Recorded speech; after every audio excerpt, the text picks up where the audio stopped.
Welcome back to Historical Documentary Official. In today's documentary, we uncover a story that shaped the world. The story begins in the slow drift of a quiet night, where the sky hangs heavy with stars that feel older than the world itself. As you listen, imagine yourself stepping into a world where time has not yet taken shape, where silence is a kind of music, and where stories are not merely told, they breathe. The ancient Greeks believed that before everything, before mountains, before oceans, before even light, there was only a soft, endless void. A peaceful nothingness called chaos. And from that gentle emptiness, the first forms of existence began to rise, slow and quiet, like ripples moving across still water. This is where our story begins, and if you let it, the tale will settle over you like a warm blanket, drawing you little by little into an ancient world. In the earliest moments of creation, chaos shifted and gave birth to Gaia, the earth, a calm and steady presence stretching endlessly beneath the newborn sky. From Gaia came the mountains, high and unmoving, the seas that rolled softly, and the sky, whom the Greeks called Auranas. Their union brought forth the Titans, great beings who lived with a steadiness older than human imagination. They moved slowly, spoke rarely, and existed in harmony with the natural world. But even within their calm existence, fate had begun weaving the patterns that would shape the universe. Cronus, one of Gaia's Titan sons, was strong, thoughtful, and troubled by the shadow of prophecy. Gaia whispered to him that Auranas feared the power of his own children and sought to bury them deep within the earth. So Cronus rose against his father to free his siblings, creating the first echo of conflict in the universe. Yet in doing so, he planted the seed of his own downfall. For prophecies, like the tides, always return.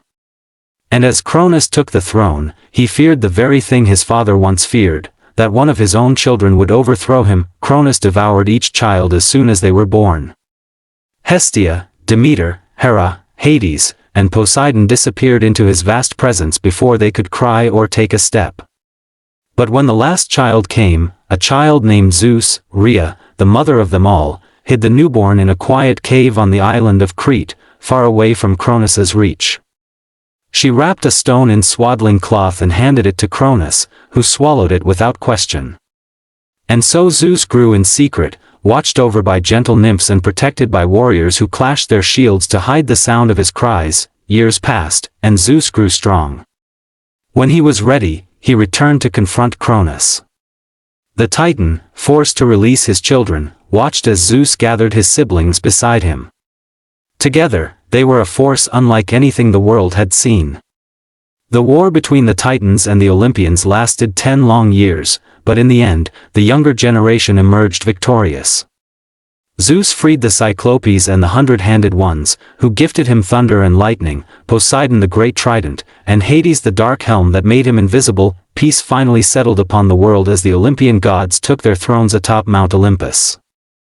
Zeus ruled the sky, Poseidon the sea, Hades the underworld. Hera became queen of the gods, while Demeter tended the harvest and Hestia tended the hearth. For a moment in time, the world rested. But mythology, like the tide, never stays still for long, and the stories of gods are woven with as much conflict as wonder. As the age of gods dawned, the world began to fill with new life and new challenges. The giants rose from the earth, and the gods fought them with patience and steady strength. Titans who resisted Zeus were cast into Tartarus.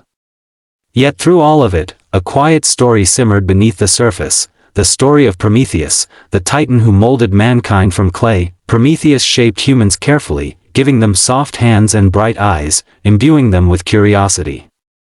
But when he saw how helpless they were, how cold and frightened in the night, he stole fire from the gods and gifted it to humanity.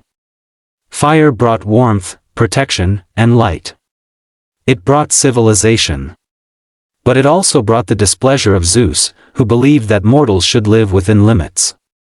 As punishment, Prometheus was chained to a lonely mountain where an eagle came each day to tear at his liver, which grew back each night. Yet he endured, for he believed that humanity was worth suffering for, and so, as man learned to cook, build, and dream, their world began to expand. They built temples and cities, honoring the gods who shaped their daily lives. Zeus watched with steady eyes from the sky, Poseidon stirred the seas, and Hades tended his quiet realm beneath the earth. These gods were not perfect, for they behaved with emotions as human as those of the mortals who worshipped them. But perhaps that was what made them beloved, gods who felt joy, anger, jealousy, and love just like anyone. Among these stories was the tale of Athena, born fully formed from the head of Zeus, a goddess of wisdom, strategy, and calm resolve. Her presence brought balance to Olympus. Then there was Apollo, the god of music and sunlight, whose songs soothed even the hardest of hearts. Artemis, the moonlit huntress, moved silently through forests, guarding young creatures with a patient hand. Aphrodite, born from sea foam, carried with her the power and mystery of affection. Ares embodied the harsher nature of war, while Hephaestus shaped the world with fire and craft. Hermes, swift and clever, guided travelers and carried messages between mortal and divine realms. And then there was Dionysus, whose festivals brought joy, release, and sometimes madness. Life on earth continued with quiet rhythm. Mortals prayed, offered sacrifices, and sought guidance. In return, the gods intervened in subtle ways, guiding heroes toward destinies both grand and tragic. Among the greatest of these heroes was Heracles, the strong and steady son of Zeus, who faced 12 labors that tested not only his strength but his endurance. Each labor was a step in understanding the complex relationship between humanity and divinity. Heracles was powerful, yes, but he also suffered, grieved, and struggled. And in that struggle, mortals saw a reflection of their own, just magnified across mythic landscapes. Orpheus, another hero, had a quieter power. His music could soften even the heart of Hades, and when his beloved Eurydice died, he journeyed into the underworld not with weapons, but with a lyre and a song. His story reminded the ancient Greeks that love, though powerful, sometimes faltered under the weight of fear. Then came the story of Perseus, guided by Athena's calm wisdom, who faced the Gorgon Medusa with steady courage. And there was Theseus, who entered the twisting labyrinth to face the Minotaur, armed only with a sword and a thread that guided him back to the world above. Jason led the Argonauts in search of the Golden Fleece, encountering trials that tested their unity and resolve. But no story resonated through time as deeply as the tale of Troy. A war born of passion and pride, fought by heroes whose names would echo through centuries. Achilles, unmatched in battle, carried both greatness and sorrow in equal measure. Hector fought not for pride, but for family and honor. And Helen, whose beauty sparked the conflict, became a symbol of how human choices intertwine with divine influence. The gods watched from Olympus, each supporting their favored side, weaving destiny through the battlefield like invisible threads. As the age of heroes faded, the ancient Greeks crafted stories to explain the world around them. Thunder was Zeus's voice. Earthquakes were the anger of Poseidon. Seasons changed because of Demeter's grief over Persephone's time in the underworld. Mortals believed that the threads of their lives were spun by the fates, measured carefully, and cut at a precise moment. It gave them a sense of order, a belief that their world, though unpredictable, had meaning. The stories softened over time, becoming gentle echoes carried forward by poets and philosophers. The bustling marketplaces of Athens were filled with people sharing these tales, not just to entertain, but to reflect on the nature of life, choice, and destiny. As centuries passed, the gods became symbols, the myths became metaphors, and the stories became teachings that still resonate quietly today. As the world changed and new civilizations rose, the myths slipped into the background, becoming part of the world's collective memory. But every time someone tells these stories again, calmly, softly, as you are hearing them now, the gods return, not as rulers, but as echoes of our oldest dreams. In this long, peaceful drift through Greek mythology, the universe is no longer filled with chaos, battles, or prophecies. Instead, it becomes a tranquil night sky, where each star is a story, glowing softly, unchanged by time. And as you listen, you can feel how the ancient world settles gently around you, inviting you to rest in the quiet beauty of a time when stories were the only way people understood their place in the world. The gods grow calm. The heroes grow still. And the world of Greek mythology folds itself into silence, like a book closing softly at the end of a long night. The stories of the gods continued to echo gently through the ancient world, carried in whispers from one generation to the next. As centuries passed, the world beneath Olympus grew quieter, and the humans who once looked to the sky with fear and awe began to look instead with curiosity. Temples stood in quiet rows across the landscape, their marble columns warmed by sunlight and cooled by sea wind, but inside them the voices grew softer. The offerings piled at their altars became fewer. And the gods, who had once thundered with emotion, learned instead the slow fading rhythm of time. Zeus still watched the sky, but his storms grew gentler. Clouds passed like drifting thoughts rather than fierce declarations of divine will. Poseidon's waves rolled softly, no longer stirred by ancient anger. Hades, ever the quiet one, kept his realm steady and unchanged, but even he felt the stillness of a world moving gently beyond the need for old fears. It was in this rhythm of decline that the stories transformed. What had once been sacred tales of power became lessons told in calm voices by teachers in shaded courtyards. Children listened not with trembling reverence, but with warm curiosity. They learned how Athena rewarded wisdom, how Apollo guided those who sought truth, how Artemis protected the gentle and the young. The myths shifted from divine authority to quiet guidance, shaping not the world itself, but the thoughts of those who lived in it. Philosophers walked slowly through the streets of Athens, speaking softly under olive trees about the meanings behind the old stories. They believed that Zeus represented justice, that Athena symbolized reason, that Apollo embodied harmony. They found in mythology a peaceful language through which humans could understand themselves. And even as people questioned whether the gods truly walked the earth, they kept the stories close, letting them settle like soft dust across the foundations of civilization. Poets traveled from city to city carrying the myths in their memory, reciting them to calm crowds gathered in the glow of lantern light. Their voices flowed like water, and the people listened not for spectacle, but for comfort.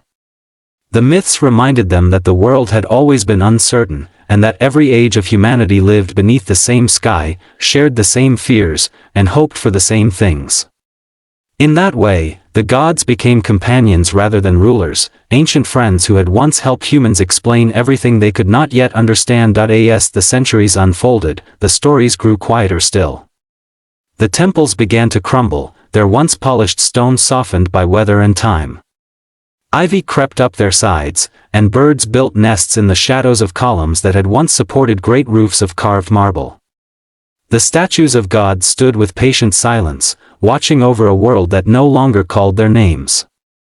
But even as their physical presence faded, their stories remained alive in the imaginations of dreamers who felt the old magic stirring gently through the air. Travelers who walked through the ruins felt a strange calm, as though the quiet beauty of the abandoned temples carried the memories of all the prayers ever whispered inside them.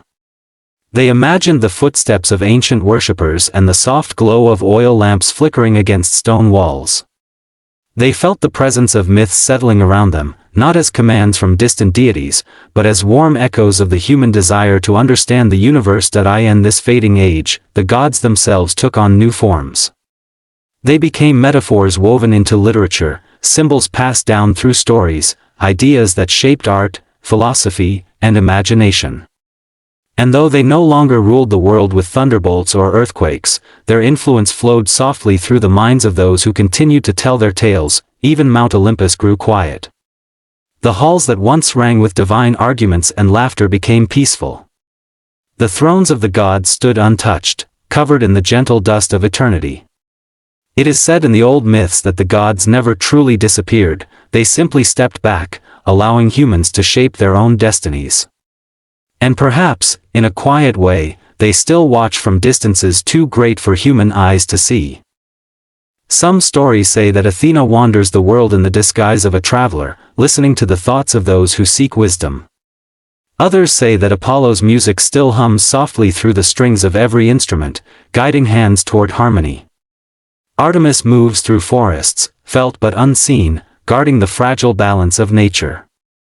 And Hades watches over the quiet places of the world, ensuring that endings come with dignity, not fear. The myths became a soft undercurrent in the river of history.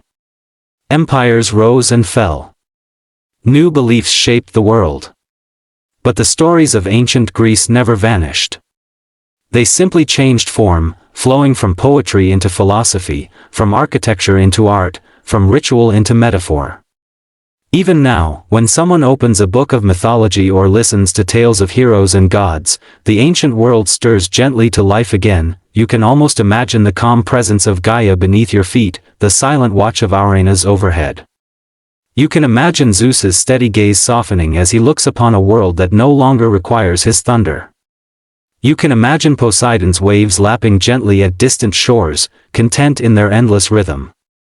You can feel the quiet echo of the fates weaving threads in the background, not with urgency, but with patient acceptance of time's flow, and in this soft landscape of memory, the heroes rest as well. Achilles lays down his anger. Hector's spirit returns to the peace he always sought. Heracles sets aside his labors, no longer burdened by impossible tasks. Orpheus's lyre plays a final, tender note that fades into the night. Theseus leaves the labyrinth behind, Jason releases the weight of the quest, and Perseus lets the stories carry on without him. At last, the myths, having traveled through thousands of years, come to rest in the same quiet place where they once began. Everything returns to silence, just as it was when chaos filled the universe. But this silence is not empty. It is full of stories, memories, and gentle echoes that drift like soft wind across time, and as the final strands of the tale settle around you, the world of Greek mythology closes slowly, peacefully, like a book whose last page has been turned. The gods fall into rest. The heroes fade into soft shadows. And you are left with the quiet comfort of knowing that for all its storms and struggles, mythology has always been a way for humans to find meaning in the vastness of existence.